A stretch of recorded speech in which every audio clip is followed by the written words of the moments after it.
The world is a vampire. Sent to drain. Secret destroyers. Hold you up to the flames. Hello, everyone. Welcome to another episode of the Podcast Boys, where me and my co-host Connor Nielsen talk about different movies and TV shows that feature alumni from Twin Peaks. We used to talk about Twin Peaks. Now we have exhausted our Twin Peaks topics of discussion, so now we're talking about Twin Peaks adjacent things. And today we are talking about something that I chose to close out the month of October for our somewhat horror-related topics. Today we're talking about John Carpenter's Vampires from 1998, starring, or well, not starring, but Cheryl Lee has a very prominent role in this, and she played Laura Palmer in Twin Peaks. And Connor is going to talk to us a little bit about the plot of this movie. But first, Connor, how are you doing? I'm doing all right. How are you doing, Comics Kid? I'm doing very well. I watched this movie this morning, and now I'm ready. I'm in full form and ready to talk about it. Cool. So John Carpenter's Vampires, which I guess is what it's officially called. Yeah, that when I tried looking it up at one point, and I think I was looking it up on Facebook, and it wouldn't come up. But then when I typed in John Carpenter's Vampires, it would come up. So I guess that's what it's called. But it's based on a novel, which with vampires with a dollar sign. I didn't know that. That's weird. I don't know anything about the novel, but I was reading the trivia on Internet Movie Database, and the guy who wrote the novel said, and this was a very weird quote, but he said they used a lot of his dialogue and none of his plot. So, like, I don't know what the novel is about, but the movie doesn't seem to be about anything that has to do with, like, money or corporate consumerism or anything like that. But, yeah, this is it's weird that it's called John Carpenter's Vampires when it's kind of like it's Christine, where it's a John Carpenter movie, but it's based on something by somebody else. Yeah, that's true. I guess when, you've made Escape from New York and Halloween, you have the right to, whenever you make a new genre picture, have your name attached to it. That's true, yeah. Like, it's Wes Craven's New Nightmare, and Wes Craven's actually in the movie. Mm-hmm. Like, it's not like this is a movie by Wes Craven. It's like, no, this is Wes Craven's possessive New Nightmare. Mm-hmm. And kind of like Kirk Cameron Saving Christmas. Kirk Cameron is Saving Christmas. I never thought we would be comparing Kirk Cameron in anything to John Carpenter in anything, or Wes Craven. Well, here we are. Yep. Okay, but the plot that I guess John Carpenter is responsible for, not the dialogue of Vampires, it is sometime, it's not sure when, but we're in the Arizona, New Mexico sort of states of America, and the Catholic Church has now given the hunting of vampires to mercenary groups. This mercenary group is led by James Woods, and after a encounter with a horde of vampires, he becomes hunted by a master vampire, and then from there, Sam Burke from Spawn and James Woods are the only people that are left of their troop, and they have to hunt vampires and try to get rid of this king vampire, all while getting the help of a new Catholic priest who looks like something out of a Robert Rodriguez movie. Mm-hmm. What did you think of this movie, Comics Kid? So my dad asked me if I liked it, and I was kind of like, yeah, it was okay, and like, I was trying to explain that it wasn't a bad movie, but I don't know if I'll ever watch it again. And maybe part of that is we're coming off of watching The People Who Live Under the Stairs from last week, and that I mentioned last week was my favorite thing that we've discussed on this podcast. And so I don't know if that has anything to do with my lackluster response to this, but I thought it was all right.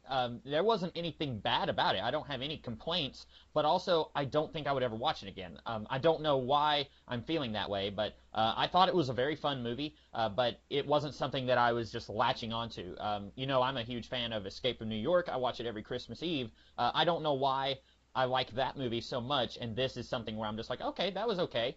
You know what I'm saying? Like, it was there, but I don't know what I would do to make it more like, heck yeah, that was awesome for myself. Okay. What about you? How'd you feel about it? So I'm gonna be the jerk. I really didn't like this movie. Okay, let's run in that direction, because I might end up agreeing with you quite a bit. So, right off the get-go, I've never seen Escape from New York. James Woods is just being Diet Snake Plissken. That's all it is, right? Like, he's a mercenary, he's really tough. This movie will not get off of him. Like, from the get-go, he's treated as the coolest guy ever and who will ever be, and no matter what he does or says, it's correct. Like, he contradicts himself every other scene, but he's the main character, and he's cool, and he's a total BA, man. He wears those shades at night, and he wears that leather jacket at all times. Like, he's just going to be he's just the good guy. I mean, I'm maybe being a little bit over-exaggerated right now, but honestly speaking, the reason I really didn't like this movie was I hated all of these characters. I really didn't like the guy, the whatever Baldwin we're dealing with now, and James Woods, and I felt so bad for Cheryl Lee. I did too, yeah. Like, oh, okay. How do I verbalize this? I had a very similar reaction to Cheryl Lee in this movie that Roger Ebert had to Isabel Rossellini in the movie Blue Velvet. Okay. Blue Velvet is a David Lynch movie. I really like that movie. But Roger Ebert was appalled by the treatment of Isabella Rossellini in that movie. He felt it was exploitive and humiliating. And I don't know where he's coming from, because I think that, whatever, Isabella Rossellini was dating David Lynch at that time, and she was perfectly fine. She's like, I'm fine. I'm not being exploited. Whatever. But when it came to this movie, like, there's a point where, like, okay, so we have this constant thing where if you are a sex worker in a movie, then you're just subhuman. It's like in everything. It's in this movie, even as current as like this movie I saw just a couple days ago called Rough Night with Scarlett Johansson.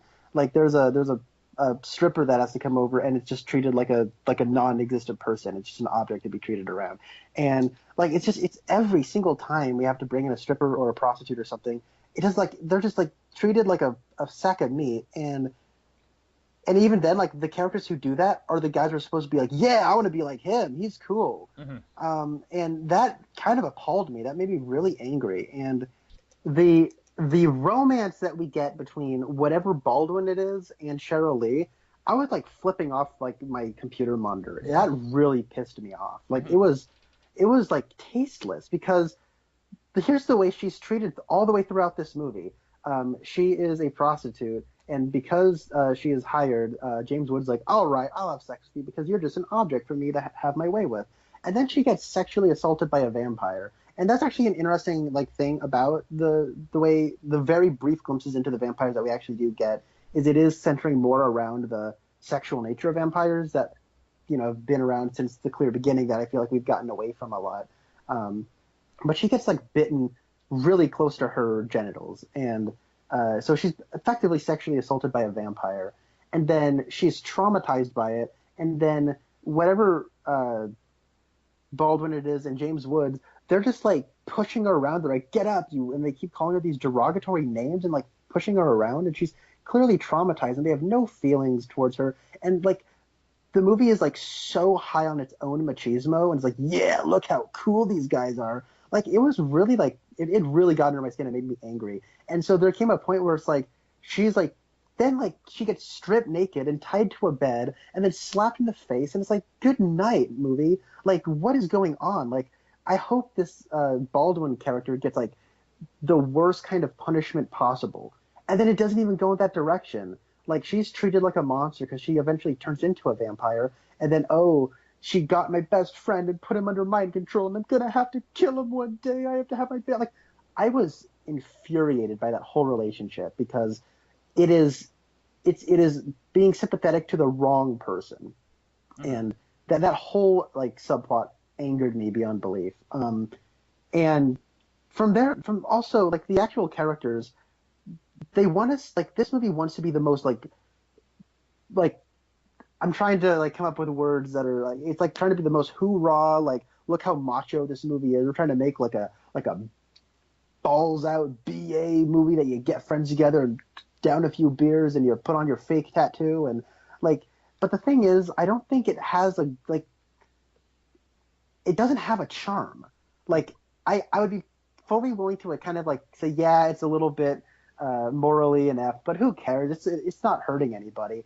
But like this one, I don't know what it is. Like, I actually think as an action movie, it's not very good. I find it very disappointing. Like, this is a post-Tarantino Rodriguez movie. How are you not having like a blood fest of vampires going up everywhere? Like, it feels like remarkably cheap when the action movie stuff starts happening. So I didn't like it on that element. the plot is just an excuse to get us to like think these characters are awesome at all times, and I don't like these characters. And then I don't know, the dialogue is just them yelling at each other the whole time. Like I really didn't like this movie at all. I think there's some good ideas here and there. I think there's some interesting ideas for action scenes, but they're mostly not realized. And yeah, I don't know. I when this movie started, I heard that music and that opening action scene. I was like, you know what? I think I can get behind this. And then right after that first scene, I don't think I liked a single thing about it. Okay. Um, I don't think you're not wrong, and I think I definitely agree with you on several of the things that you said. Especially the romance between Daniel Baldwin and Cheryl Lee. That felt really weird and it came out of nowhere. At no point did I see any chemistry between those two characters. I can see it more on his end than I can on her end. She doesn't act like she's into him at any point in the movie. He kind of acts like he's gradually becoming more enamored with her, but it's one way and it comes from a really weird place because, like you said, he is abusing her and assaulting her at different points in the movie. Like at one point, he's saying like, you know, you should be grateful. We saved your life. I took all your clothes off and tied you to the bed. And I was thinking like, okay, yeah, she was probably, they were walking in the hot sun and like she's covered in blood, but like you didn't have to take her clothes off. Like that's really weird and gross. And then she bites him at one point, and so he's doing that thing that a lot of zombie horror movies will do, where a character gets bit, but then they refuse to tell anyone else that they got bit because they're afraid that they're going to be killed by their friend or whatever. And they're doing that thing also where he, by the end of the movie, you know, he's struggling with, am I going to become a vampire and become an enemy to my best friend, or am I going to help him defeat this master vampire? I kind of like that a little bit, but one thing I will say, and I'm not sure, maybe you could have a debate about this, but I tend to go in the direction you were saying. Whenever they were like kind of pushing her around and being really mean, I was reading that more as not because she's a sex worker and like what you were talking about, but because she is going to be a vampire. And these guys have built a career and have almost turned it into a game of hunting vampires. And they don't even look at these vampires as being human anymore. And so when this girl gets turned, they immediately, I guess in their mind, they're trying to dehumanize her because they don't see her as a human. They see her as a vampire. And they have killed so many vampires that they're not looking at this as like, this is really tragic, her life has come to an end, and even if she doesn't become an evil vampire like this guy who's turned her, like her life is fundamentally altered at this point. So it's, you know, very sad for her because she can't go back to the way things were. But then they're not looking at it that way. So I kind of looked at it as, and you know, I know you don't watch like Buffy the Vampire Slayer, but in that show, they talk about once you become a vampire, you lose your soul, and effectively you are no longer that person that you were. Now, I would say that they are kind of mistaken because time and again in that show, you would see vampires who still had and exhibited some of the characteristics and personality traits that they had when they were human. They're just, it's like their moral inhibitions are all gone. But I wouldn't say that the person they were is gone. But anyway, that's neither here nor there. So I feel like this movie is kind of trying to do something like that, where these guys, they feel like they're doing the world a favor by getting rid of these vampires, but they're trying to distance themselves from the fact that they are murdering people, basically, and so they're trying to convince themselves that this isn't a real person we're pushing around, she's just a vampire waiting to happen. I think I get where you're coming from. I guess I must have misspoke. The treatment of her isn't solely because she's a sex worker. Every single person who is not them, they treat like garbage. Mm-hmm. And so I don't like. I get that you're trying to make a hard movie about hard people, and then of course they make jokes about hard. But the thing is, I don't understand why these characters are the way they are. There's a loose backstory about my father turned into a vampire, and then he turned my mother into a vampire, and then I had to kill both of them. And then I guess I got recruited by the Catholic Church to be the best vampire slayer there is. Mm. And that's all we really get. And I think what I'm supposed to do is mostly derive from the performance that there is I'm supposed to get most of the character from James Woods' performance. And I don't think he's bad in this movie, but he's mostly just yelling and insulting people and being an overall deplorable, abhorrent dirtbag. And I don't have any sympathy for this guy. I don't find him charming or likable. It's one of the things where I don't even understand him to a point outside of a loose backstory. Like, why does the Catholic Church continue to tolerate him? Hmm. Like, I like the idea of in this weird future, there's this uh, idea that uh, the Catholic Church doesn't even care about sin anymore. Like they have, these vampire slayers where they're purchasing alcohol and prostitutes for them, and like they're doing all that sort of stuff. And I don't like. I like that idea. It's almost like this Wild West side of the Catholic Church, and like this weird alternate future, like future, alternate history, alternate present, Hmm. future. I don't know. Um, and I like that this movie kind of operates like a Western horror movie, and I think that's a really cool idea. But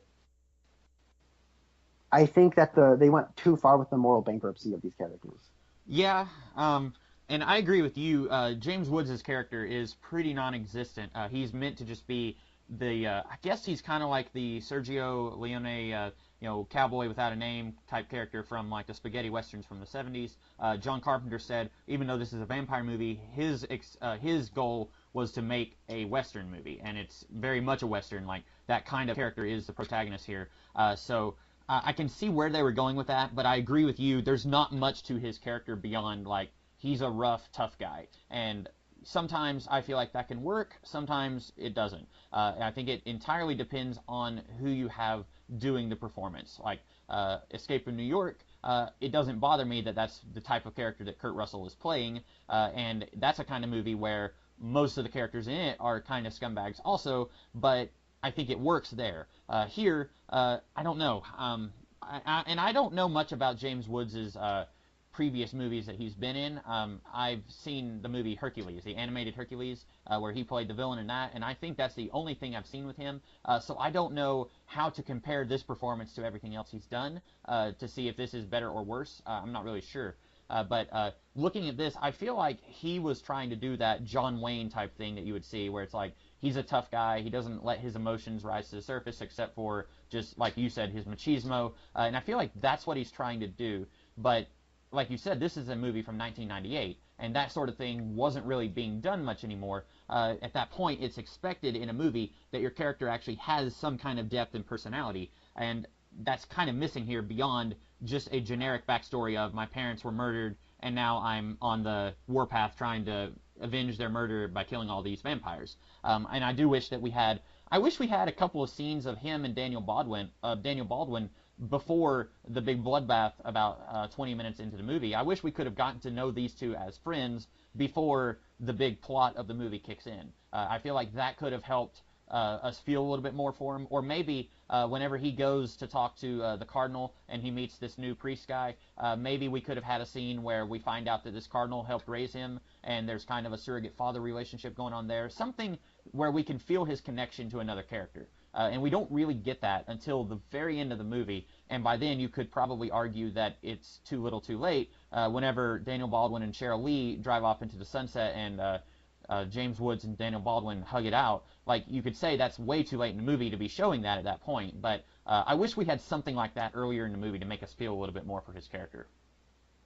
Yeah, I get what the idea is. Like, I think the idea here is that we are trying to make that rough and tumble guy who is kind of become desensitized by a life of violence, and he'll never let his guard down, and he's never gonna let that wall. He's never gonna show you the soft side. He's never gonna have that monologue where he talks about a traumatic moment.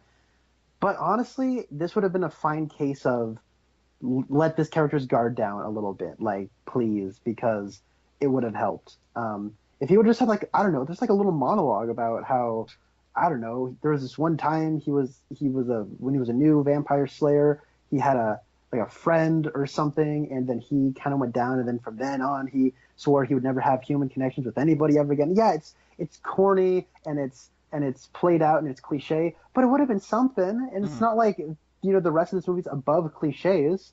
It's almost like kind of embracing the bloodbath western type movies that what I mean. So it's like it's okay to do that, and I think that honestly would have been my preferred version of this movie is if we got more of what was going on underneath the surface of these characters. Mm-hmm. Yeah, and you were saying earlier that it's not just his treatment of Cheryl Lee, but of everyone who's not him and his friend, and I agree with that. This movie does a trope that I hate anytime I see it. And I can't think of a really good example of when I've seen it before, but like in the in this movie, he loses everyone in his vampire hunting squad, and so he goes back to headquarters, and then the cardinal says, okay, you're going to be traveling with this priest here. And he's like, no, I'm not. And it's like he instantly hates this new guy for no reason at all. And then the movie tries to justify James Woods treating this new priest like garbage by saying like, oh, he's a little bit of a klutz. He's stumbling over his words, and he's a noob. He doesn't know anything about life experience outside of the church. So it's like they're justifying James Woods treating him so bad. But then like James Woods threatens him twice. Like he kicks him out of a vehicle at one point and starts kicking him and threatens him and says like, are you the one who betrayed our squad? And he's like, no, I didn't. And then like 20 minutes later, he does the same thing. He gets him in a bathroom and starts like slicing his hand off with a knife. And it's like, he's like, did you do it? Like, I'm going to kill you. And it's like, and then at the end of the movie, James Woods is acting like he's this guy's best buddy. And it's like, no, like, this priest guy should be, like, furious at James Woods. And, like, after they've killed this master vampire, this priest should just be walking away and saying, like, screw you. You, like, beat me and, like, kicked me and cut my hand. Like, you and I are not friends. And by that point, James Woods is acting like he's his buddy. And we've seen the priest guy, like, man up a little bit, to use, that phrase. But, like, it's weird that James Woods is being so mean to him in the first place. Like, I get that he's emotionally cut off, but, like, he's being, like, unnecessarily mean to this guy. And, like, he's saying, like, well, how did they know where to find us? And then for some reason he thinks it's this priest guy, but it's like, there's more than 2 people in the Catholic Church. Like, it could be anyone in this large organization who did it. And so that it does something like that, and I feel like that's a trope that we see a lot in movies and TV shows, but I just can't think of another really good example of that right off the top of my head. No, I know exactly what you're talking about. It almost feels like you've seen Inception, right? Yeah. It's the Ariadne character. We have a point of view character, so let's bring in a character who's new to it all so they can explain it to us by explaining it to the new character. Mm-hmm. It is a well-worn, it is a tried and true trope, and it's perfectly fine. Inception is one of my favorite movies. I think that's a properly adequate way of expositing information. Here, though, it doesn't really seem to do that. What it's just here to do is to make James Woods look cooler. Air quotes, cooler. Well, yeah, and it's like one of those things where I'm watching this movie, it's like, I don't think he's cool. I just think he's a tool. Yeah. Like, I don't like him at all. He's so mean, and so I don't get what I'm supposed to find endearing about him. And I feel like I'm just kind of going into a bit of a loop. But to build on your point about the mystery element, it's, what's his face? James Woods is like, I think it's someone in the Catholic Church. And it's like, well, it must be someone in the Catholic Church because James Woods said it must have been someone in the Catholic Church. Mm-hmm. So that's what I'm getting from it. So, yeah. Yeah, and I was going somewhere, and I don't know where I was about to go. Oh, man, wow. I just lost all my train of thought. Take us somewhere else. I don't know where I was going with that. And anyways, like I was saying, like the mystery element was very thinly veiled and kind of weak, and it honestly didn't even really need to be there. I don't really get why we needed to include this Alfred Molina looking guy. Well, he looked kind of like Sean Connery and Alfred Molina got together and made this specimen. So he shows up and he's just kind of there to give some exposition. And I guess James Woods like, okay, so this is going to be a bit of a tangent. Are they the only vampire hunting battalion? I don't think so, because at one point, James Woods is like, I'm a rogue guy. I don't follow the rules. I go out and do my own thing. And then the cardinal says, if you don't do this one thing that we're telling you to do, you will lose all funding. So I'm assuming that if they stop funding James Woods in his little squad, they have other squads across the planet that they could then like, all right, we're going to send you guys to follow our orders. That's kind of what I got from that he was just one of several squad leaders, if you will. Because when this opened, it's like, okay, this is a group of mercenaries hunting vampires. And I just kind of assumed there were more of them. But the way they seem to talk about him, it's like he was the only one. That's just what I got from it, but I don't know. Yeah. Anyways, what I was getting at was so the reason that the cardinal is going to be doing these sort of I'm trying to think what exactly he did. He told the guy from Underworld that the James Woods and his crew was coming, so he'd better hide. Is that what he did? And Yeah, then so that way he could hunt him down and then kill him. But he would not kill him because he needed him for a sacrifice. And then what exactly was his plan? I know that his motivation was I've never seen a miracle. I've been a man of faith, but I feel like I've not been rewarded for my faith, so I don't so that's why I decided to get everlasting life through this perversion of the faith with the vampires. And I'm like, that makes sense as a motivation. That could work. But what exactly was his plan?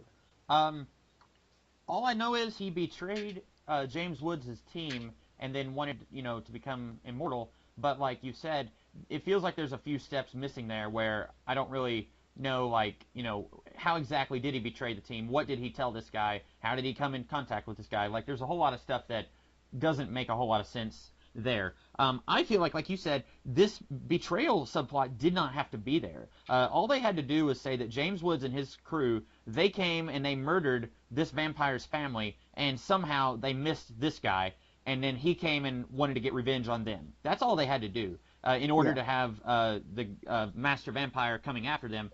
Like, and then you could just completely erase that subplot with the priest. Because it really does feel like it was just tacked on, like, okay, we need some kind of personal betrayal between James Woods' friend and James Woods. Yeah, that's a great point. This movie takes itself so seriously and doubles down on the macho factor. Like, I honestly could re-edit this, like, and make a fake trailer that is in line with the Grindhouse trailers Hmm. from like Planet Terror Yeah. and Death Proof. Like, I feel like I could do that, and it would perfectly like, and you wouldn't really notice the difference because there's those scenes of exposition between the new guy and they're like sitting in their cars, like, wait, tell me more about this vampire. Well, let me tell you a little something. And then he cuts his hand. All right, Padre, here's what we're gonna do. You know what I mean? Like, I feel like I could do that because it was almost comical to me at how much it took itself seriously and how much I didn't think it was working. Um, but yeah, I'm gonna take that scene again just to beat this nail even further into the coffin. Like, he says, "Okay, Padre, tell me what I want to know, and I'll get you a beer and I'll get you laid. But if you don't tell me, then I'm gonna cut your hand off." It's like, you are a villain. Hmm. In every other movie, you're the bad guy. Yep. Why are you the good guy? Like, I don't know. Like, I can do moral ambiguity. You know this about me, right? Like, I don't mind moral ambiguity in my characters, in my leading characters, but I almost like I felt like this movie celebrated the nastiness of its characters. Yeah, and I can deal with it a little bit too, but you can take it too far. And I guess this is one of those things where, like, I was on the fence about this movie, and then the more I hear you talk about how much you hated it, the more I start to agree with you. Because there were things before I heard that you didn't like it. Like, I already knew that I didn't like the romance between the air quotes romance between Daniel Baldwin and Cheryl Lee. I already knew I didn't like that. I didn't really like the villain. I think he could have been a really good villain. He has this aura about him that makes him seem like he's a threat, makes him seem menacing, but he barely has anything to do. Like, every time he shows up, he's almost just like a wild animal. Like, we all we really know about him is he was a priest before he was turned into a vampire. They said that, right?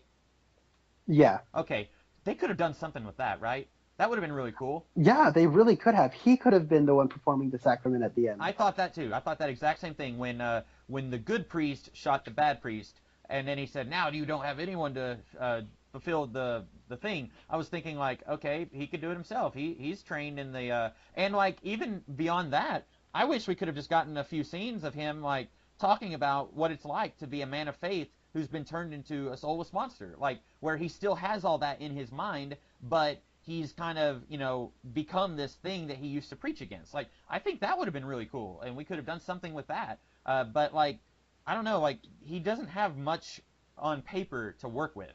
I think this guy could have been a really menacing villain, but he doesn't have anything to work with there. And that actor, he was actually in Cole the Conqueror, the movie with Kevin Sorbo. I don't know if you've seen that movie. It's one of my guilty pleasures. It's really a cheesy movie, but I enjoy it a lot.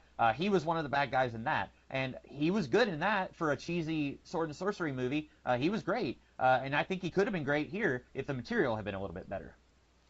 Yeah, like there's some decent ideas inherent in this character, but it's not realized. Yeah, you talking about that? You thought you were like putting more thought into it than I was, but like, yeah, you're entirely right. It would have been really cool to really kind of get into the pathos of this character, but this is sort of operating on the side of, oh, if you're showing your emotions and you're just a wimp. Like, it's that kind of movie. It's like it's the school bully of John Carpenter movies. Hmm. Yeah, and it would have been really neat because I was reading the trivia about this movie, and Carpenter said, and I do appreciate where he was going for here. He said he was trying to get away from the broody gothic vampire archetype that we see everywhere. Like the underworld movies are filled to the brim with this. Buffy has this in spades.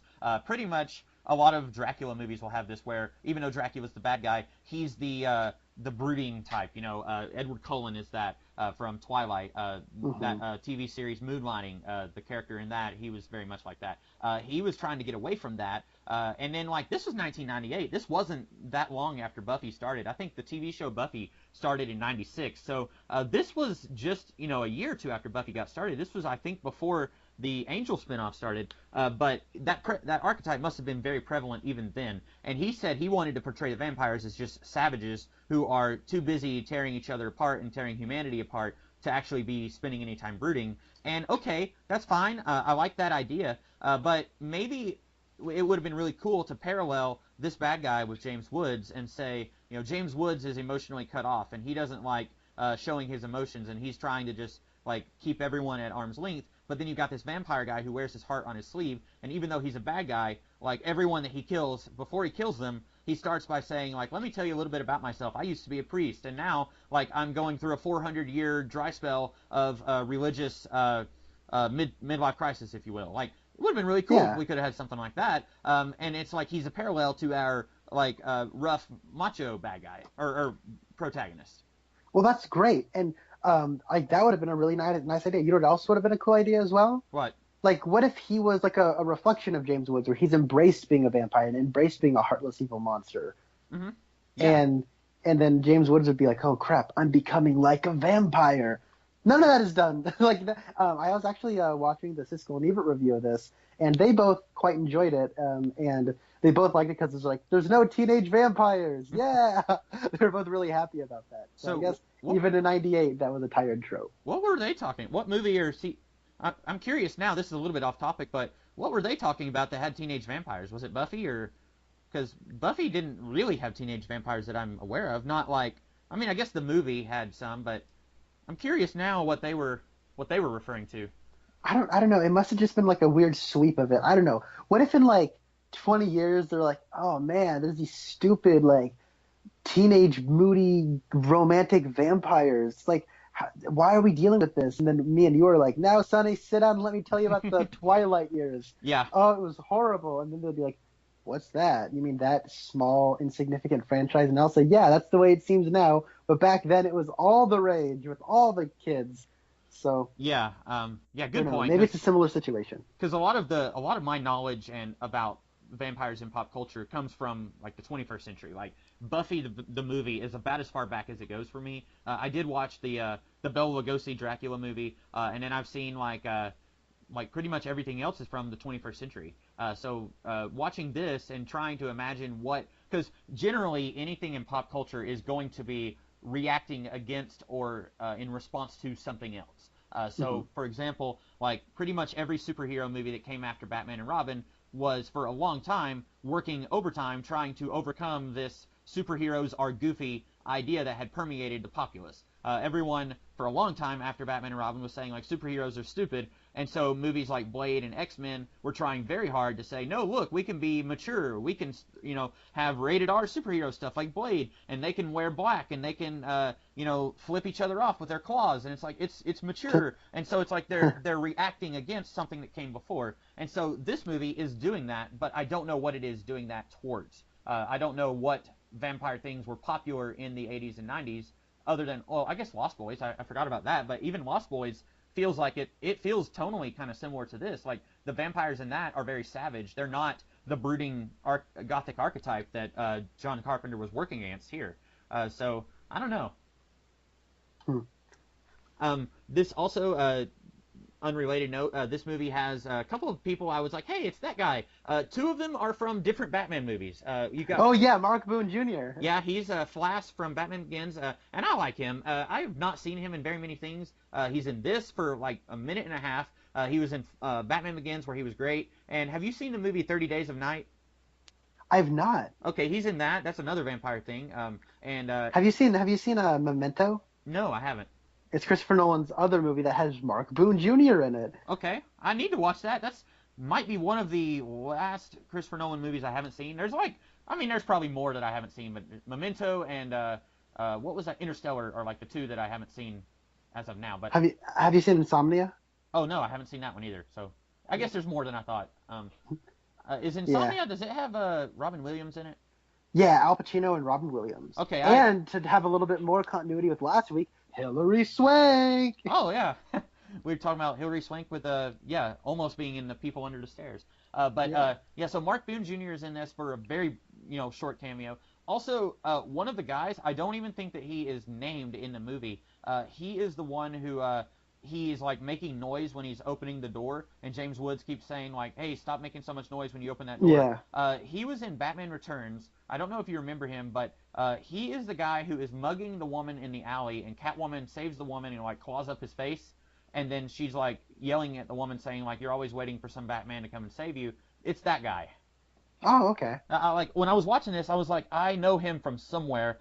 And I was thinking, like, maybe it's a commercial from the 90s, maybe it's something minor, but I knew him from something. And I like, was looking all up and down the cast list of this movie, and I found him, and it's like, oh, he was some nameless guy in Batman Returns. Yeah, I thought, when you said Batman Returns, I was thinking of the guy who, like, goes, "Wah! And then Batman just hits him. Yeah, that's in, isn't that the 89 movie? Oh, yeah, it is. But I know who you're talking about, though, yeah. Man, I missed that movie. I lent it to my sister, and I still haven't gotten it back. Aw, come on, comics kid sister. It's only been like a month that I lent it to her, but I've had like 3 different moments since then where I was like, I'm in the mood to watch a movie, and I'm like, Batman. Oh, no, I can't. And then You're going through 89 withdrawals. Yep. And I haven't even watched that movie in like over 6 months or longer, but that's those are the 2 faces I recognized, other than Daniel Baldwin. I don't know if I've seen him in anything, but all of the Baldwins kind of, when I see it's like, okay, there's one of the Baldwins. Like, yep. Really, Alec is the only one that I think I've seen in anything. I'm looking up Daniel Baldwin now. He was in a few episodes of the new Hawaii Five-0. He was in... Well, hold on now. There's Alec... Well, hold on. No, wait. Andrew the one who's always with Pauly Shore, that one. Stephen Baldwin. He was also on The Apprentice. That one, yeah. Yeah, I think I'm only mostly familiar with Alec. Alec was in The Shadow, which I liked. That was a movie that I quite liked. And then he was in 30 Rock, and then in Beetlejuice. So like, he's also Glenn Ross, which I have not seen, but I have. I have seen it referenced all over the place. But he may be my favorite Baldwin. I'm looking through Daniel Baldwin's cinematography, and I don't recognize anything that he was in. Apparently, Alec Baldwin was supposed to be in this movie, and then he dropped out for some reason, and then Daniel Baldwin came in and read. So. They got a discount Baldwin. He had to trade in, so they had to take their credit and buy a Daniel Baldwin. That would be so horrible and awkward and embarrassing. Like at the Baldwin family reunion, like at Thanksgiving, where like Mama Baldwin is like, "So Daniel, how's your career going? Like, are things looking up?" He's like, "Yeah, Ma, I just I got this part in this vampire movie." And like Alec Baldwin, you cut over to him, and he's got his feet propped up on the table, and he's like filing his nails. He says, "Oh, that movie? Yeah, I said no to that." And then Daniel is like, "Oh," like. No one likes me because I'm not Alex. So he looks a lot like, I don't know, Fred Flintstone to me. I kept expecting him to say yabba dabba doo while he was shooting vampires. He also looked a lot like Sam from Sam and Twitch in Spawn. Okay, so you called him that at one point, and I haven't seen the movie Spawn, so... I haven't seen the movie Spawn. I'm talking the comics. Oh, okay. Yeah, if he was... Because I don't think I've ever read a Spawn comic, but... Is Sam kind of short, or is he just like, kind of stocky? He's the stocky one. Twitch Okay. is the prissy looking Yeah, one. yeah. Twitch is like for some reason I was thinking Twitch is like tall and lanky, and Sam is like short and stocky. And I was thinking like if Daniel Baldwin was a little shorter, I'd definitely be like, yeah, he's Sam from Sam and Twitch. Well, Sam is taller than Twitch. Oh, okay. He's a big guy. He's tall and pretty stocky. Oh, okay. Gotcha. For some reason I was thinking he was like short and stocky, but yeah, yeah, he Mhm. could. If they had done a Sam and Twitch thing in the '90s, he probably would have been good. Um, Yeah. Now they can get some other Baldwin to do it. They get son of Daniel Baldwin. And then at the next Baldwin family reunion, Daniel Baldwin is like, "Hey, now listen here, son. The Comics Kid 2099 and Connor Nielsen said I would have made a good Sam, but now it's you." Um, If we get referenced at the Baldwin family reunion, like I could die happy, you know. yeah. Um, And then they're all like, "Let's go get those guys. They talk smack about vampires." And then we're like hiding out in the war room or whatever. Uh, yeah, so we have one of those where we record because, as everyone knows, we record together. Yep. Yeah. So I'm trying to think of anything else to talk about here. I'm trying to like sort of end on a positive note, even though this movie probably doesn't deserve it. I did like. This is mean. Oh, sorry. What were you gonna say? Oh, I was gonna say. Well, you go ahead and say your mean thing, and then I'll say something. I said this is gonna sound mean. Like this is like the one go-to positive that everyone always says, but I really mean it. I like the music. I was gonna go with the music too, because, and I feel like John Carpenter is not a cliche to go to the music in his movies because he usually composes his own music. And like we talked about when we talked about Christine, or I said it sounded identical to the music in Escape from New York. I really like the music from Escape from New York. I like the music here too. It's not quite as memorable as Escape from New York, probably because I've watched Escape from New York like 10 or 12 times, but I do like the music here. They only play it like twice. It's at the beginning of the movie when they're going through that montage of all the houses they go into, and then near the climax of the movie, they're going into another house in a city, and they start playing that music again. If they had done more with that music, I would have liked it a little bit more, I think. Yeah, no, like all the music actually here is done by John Carpenter. Mm-hmm. So he's kind of going for more of like a southern rock guitar sound, Yeah. and I think that's pretty cool. I'm gonna have that riff stuck in my head because I'm like 95% sure the Eagles saw this and were like, he just plagiarized our music. It sounds a lot like an Eagles riff. Uh-huh. Um, Let me ask you this. Do you think that if they remade this movie, do you think that someone else, anyone else, could have done something with this, roughly with this material, but do something better? Do you think someone could do that and maybe rehabilitate this a little bit? Because I would love to see Mel Gibson do this. Who? Mel Gibson. Oh, like direct it? Direct it and star in it. Oh, he would be a good, because the character that James Woods plays is he's not like a young, sexy type. Like, I would be afraid they'd be like, let's get Chris Pratt, or, Miles Teller, somebody who's like, 20. Miles Teller. Oh man, nothing would drive me away from a movie faster than getting him. I don't know if I've told you this, but for some reason, he annoys me so much. And I don't think it's anything to do with him. I think it's just all the characters I've seen him play, and I'm just like, Miles Teller again? Like Fantastic Four, I think really did it for me. Where I was just like, I don't like this guy, and I don't know why. But Most people don't like Miles Teller, really? but unlike you, most people like Whiplash, and that was the one that made people go, okay, I can tolerate this kid. But no, that was just more fuel for your fire. Yeah, go back like 12 episodes ago where we talked about, or longer than that, where we talked about It's Whiplash. been 20 by this point. Yeah. But yeah, I think, and apparently, I would get like, yeah, Mel Gibson would be great as like an older, grizzled, Western style vampire hunter. I think Willem Dafoe would have been really good for this role too. Okay, yeah. You know who? When I was looking at James Woods, you know what I was thinking of the whole time? What? I just thought, okay, he looks kind of like that guy from CSI Miami, but then it clicked. I was like, he's like Dennis Leary. Mm-hmm. Yeah. He looks and sounds almost exactly like Dennis Leary, which is to say he's a slightly more handsome version of Steve Buscemi. Poor Steve Buscemi. You know what? I'm not gonna say poor Steve Buscemi. That dude's a millionaire. Yeah. He doesn't even need to look like a millionaire. That's He's true. made millions off of just being a schlubby looking, like sleazy looking guy. They could have gotten Steve Buscemi, if they do a remake, let's get him to play the priest who betrays them. Oh, that'd be great. If Sean Connery's still alive, I would say go for him. But Or just get Sean Connery and Alfred Molina to actually create a human being. that'd be hilarious. I was actually, after you said that, I Googled that actor, and I was looking him up, and I was like, now that he said it, like, I'm just looking at pictures of this guy, like, he does look like a combination between those two. especially now that Alfred Molina has like a more gray in his hair than he did in say like Spider-Man 2. Mm-hmm. He looks a lot like this guy, but those eyebrows are quintessential Connery. I was also thinking about this movie, like because the thing is like Mel Gibson has like this weird like martyr complex where he's like, and he like, I don't know, take any one of his more recent movies where he is a person who kind of has this dodgy history in terms. I mean, everyone knows that. Like Alec Baldwin is famous for yelling at people over the phone, and making all the connections here today on Podcast Boys. But he also is like has this thing where,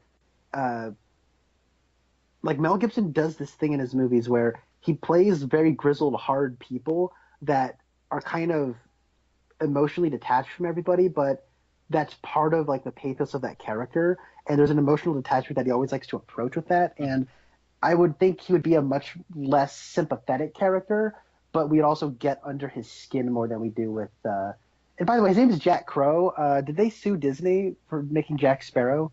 So that's why I would like a Mel Gibson thing. And also, Mel Gibson is really good at making extremely violent war movies, and just just extremely violent movies in general.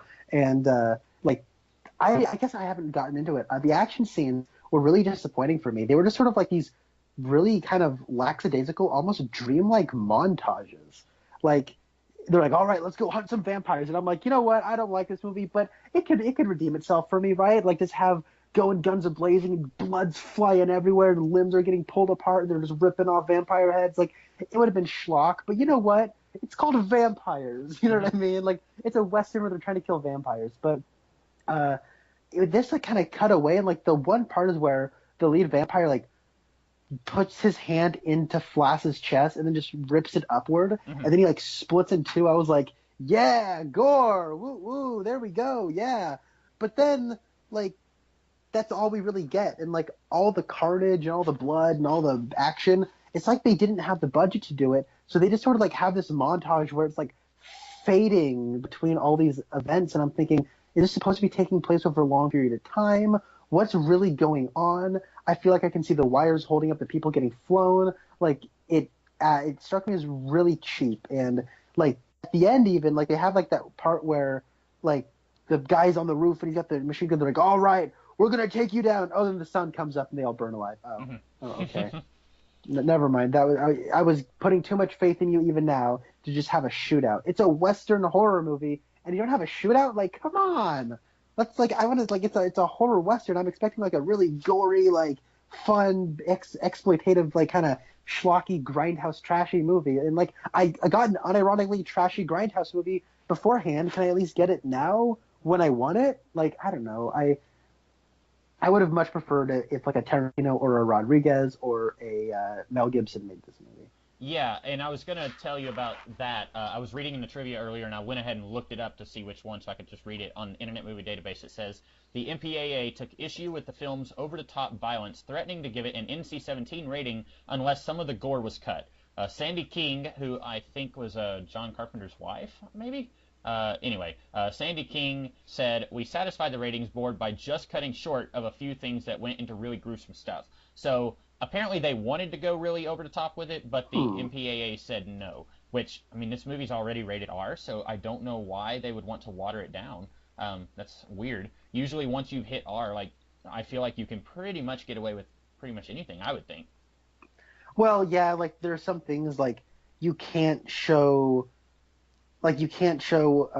a woman's vagina, or else it's NC-17. You can't show an erect penis. You can show a flaccid penis, but not an erect penis. It's really weird. Like you can show a topless chick, and it used to be like you can show a topless chick or like sneak in some like nip slips into a PG-13 movie, but not anymore. Right. Okay. Like yeah, no, and it's really weird. You can drop as many F-bombs or whatever or what have you. You can do that, but yeah, it's really weird, like, what violence will constitute an NC-17 rating, and, like, I mean, obviously showing, like, graphic sex scenes where you're showing the deed as, like, X-rated stuff. Right, right. I guess unless we saw the stuff that they took issue with. It's just weird that they wanted to lower that violence stuff down a little bit in this movie. But maybe it was really over the top and would have been just extremely gruesome and unnecessary. I don't know. Or maybe you would have liked it more. I'm not sure. I would at least like been entertained more. Like I found it so mean-spirited and unlikable, and just I don't know. I felt like I had to take a shower while I was watching most of this movie, and not in a good way. Like it wasn't one of those, oh yeah, it's a grimy, sloggy, dirty movie, but my goodness, is it artistically well made, and it's at least like fun and entertaining. Like I'm trying to think of a movie like that. Spencer, maybe you can think of something off the top of your head that's like that, where it's a bit of a guilty pleasure and how despicable it is, but it isn't like.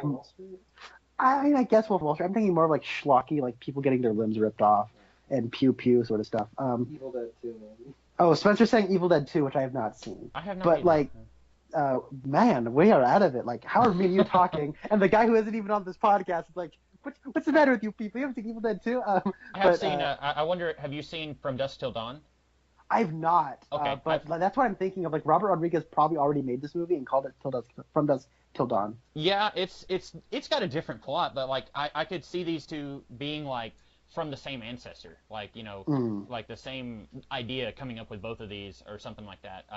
Because it's not like From Dusk Till Dawn does have like it kind of ends at the same point this one does, but it starts from a very different point of view.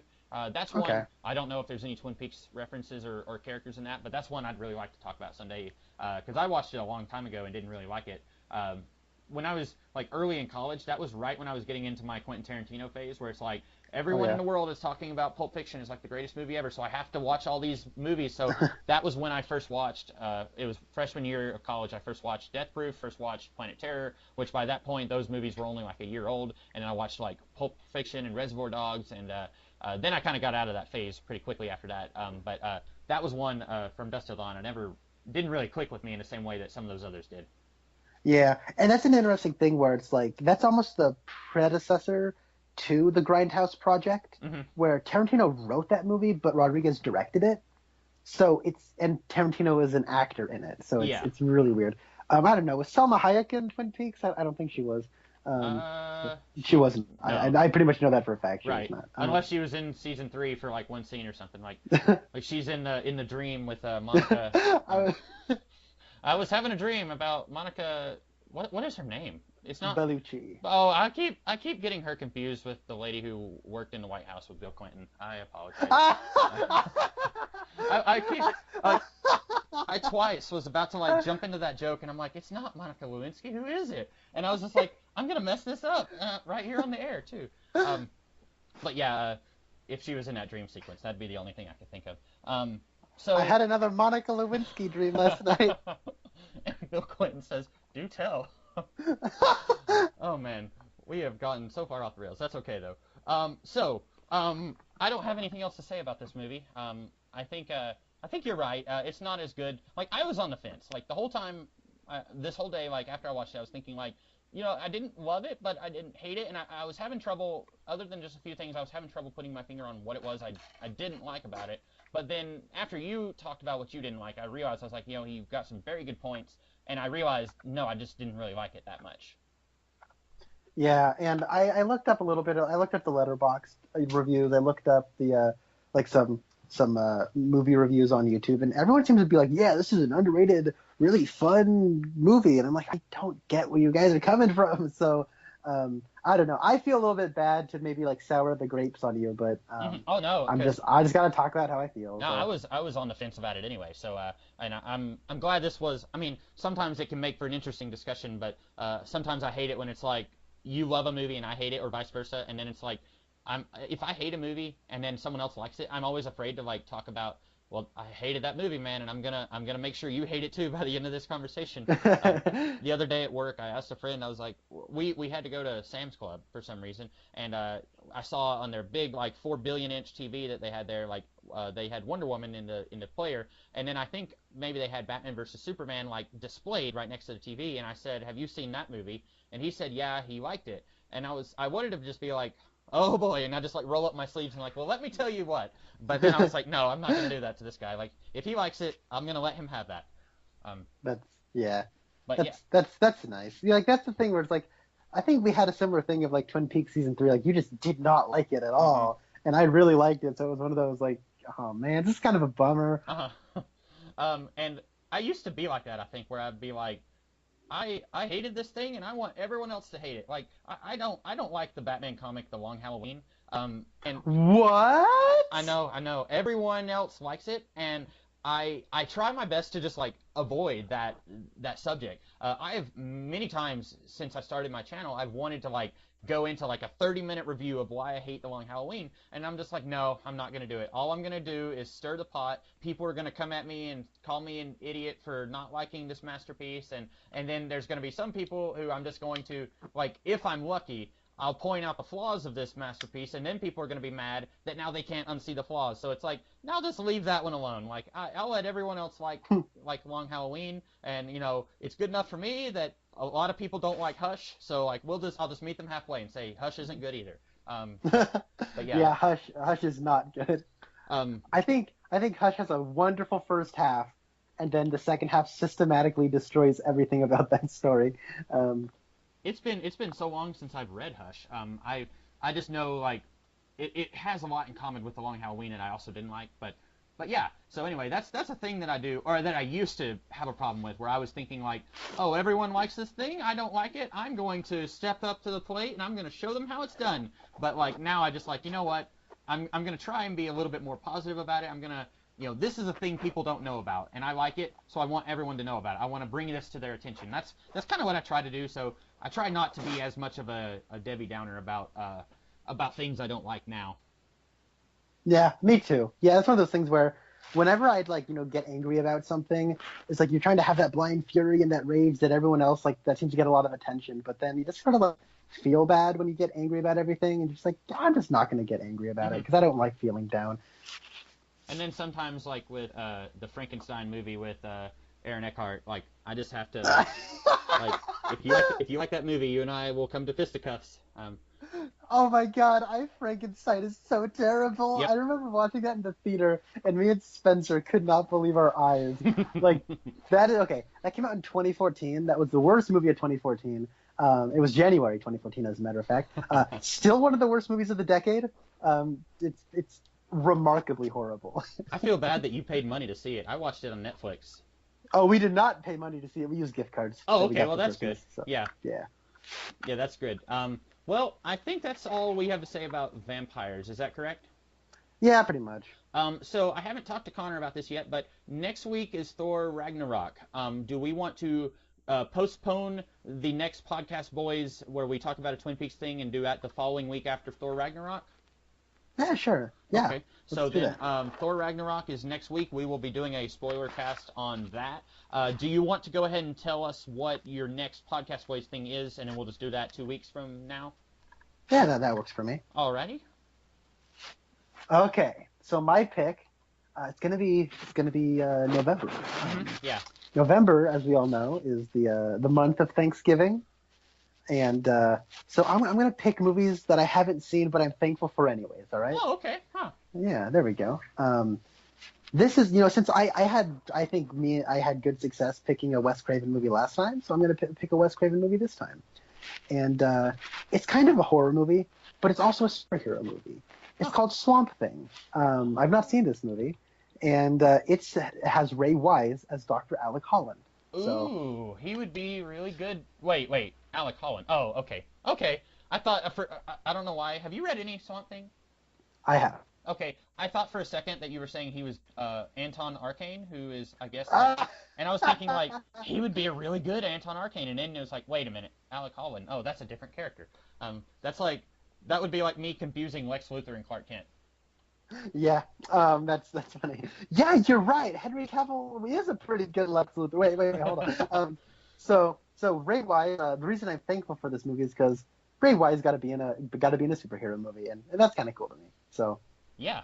I'm looking forward to watching this because I have not seen it either. I have read the Alan Moore Swamp Thing run, but the last time I read it, I was in high school, and I did read some of the Mark Miller Swamp Thing stuff just in the last year or two, so I'm a little bit brushed up on my Swamp Thing history. I probably won't be reading any more of it before we watch this movie, though. But this should be an interesting viewing. Yeah, the only Swamp Thing I've read is the what's it called? Some of the Scott Snyder stuff, and I was not a fan. So Okay. Well, that'll be interesting then to see us coming from separate viewpoints, I guess.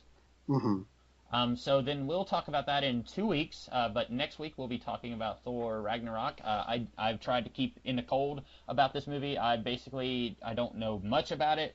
So that should be interesting for us to talk about that next week. In the meantime, unless Connor has anything else, I am the Comics Kid 2099. I'm Connor Nielsen. And we will see you guys in the future. Have a good one. The world is a vampire, now, now, now, sent to drain. Secret destroyers, now, now, now, hold you up to the flames.